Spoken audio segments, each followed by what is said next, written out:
প্রথমত এটা যেহেতু অনেকদিন পরে খুবই অ্যান্টিসিপেটেড একটা ডাকসো এবং অনেক বেশি পার্টিসিপেশন আমরা লক্ষ্য করছি, যেটা একটা পজিটিভ দিক।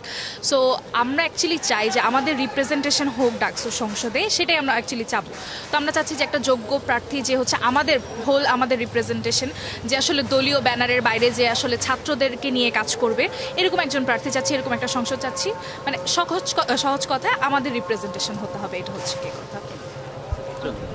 জি, আমরা আসলে চাচ্ছি যে এমন একজন আসুক ভিপি হিসেবে বা অন্যান্য পদগুলো হিসেবে বা সদস্য হিসেবে বা যে কোনো এজিএস জিএস যে কোনো, মানে যে সাধারণ শিক্ষার্থীদেরকে নিয়ে কাজ করবে, ক্যাম্পাসের যে নিরাপত্তা হোক, ক্যাম্পাসের যে কোনো কাজ হোক, এগুলো নিয়ে যে কাজ করবে, সাধারণ শিক্ষার্থীদেরকে যে রিপ্রেজেন্ট করতে পারবে, এমন একজন আসুক, এটাই আমাদের চাওয়া।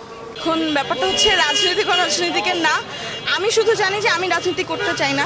আমাকে যে ওই সুযোগটা করে দিবে যে আমার এই স্বাধীনতা থাকবে, যে আমি রাজনীতি করতে চাই না, সেই স্বাধীনতা যে আমাকে এনশিওর করতে পারবে, আমি তাকেই করতে পারবো। আসলে ছাত্র সংসদটা অবশ্যই আমি কেমন চাচ্ছি সেটা ব্যাপার না। আমি চাই যে যেই ছাত্র সংসদে যাক, সে যেন সবার ভোটে নির্বাচিত হয়ে যাক, কোনো মানে কারচুপি। যেমন আমি তো জন্মের পর থেকে যতগুলো নির্বাচন দেখেছি, সে জাতীয় নির্বাচন হোক যেটাই হোক, সবগুলোতেই কারচুপি ভরা ছিল। তা আমি চাই একটা মানে নিউট্রাল ভোটিংয়ের মাধ্যমে যাতে একজন যোগ্য প্রার্থী যাক। ডাকসু পরবর্তী পরিবেশ, ক্যাম্পাসের পরিবেশ নিয়ে চিন্তা ভাবনা হচ্ছে যে ক্যাম্পাসের পরিবেশটা আসলে শিক্ষার্থী বান্ধব হওয়া উচিত বেসিক্যালি। কেননা ক্যাম্পাসের পরিবেশ পূর্ববর্তী ডাকসুর কথা যদি চিন্তা করে থাকি, তাহলে যে পরিমাণ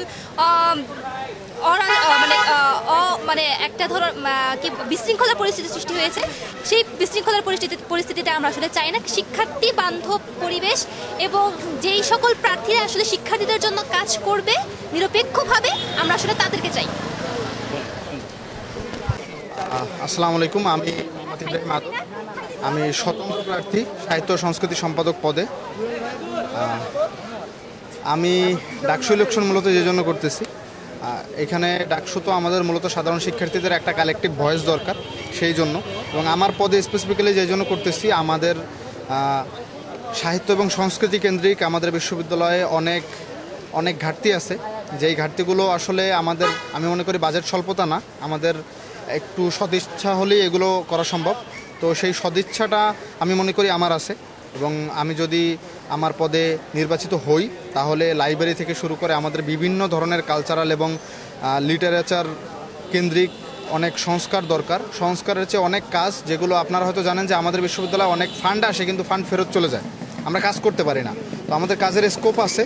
আমরা মনে করি ডাকসু হইতেছে আমাদের ওই প্ল্যাটফর্ম যেখানে আমরা সাধারণ শিক্ষার্থীদের ভয়েসটা, তাদের চাওয়াটাকে পরিপূর্ণভাবে গ্রাহ্য করতে পারি। এবং আমি যেহেতু একজন সাধারণ শিক্ষার্থী হিসাবেই স্বতন্ত্র প্যানেলে ইলেকশন করতেছি, তো আমি মনে করি যে আমার আসলে কোনো পলিটিক্যাল এজেন্ডা নাই নির্দিষ্ট, যেটা আমাকে কোনো দল ঠিক করে দেবে।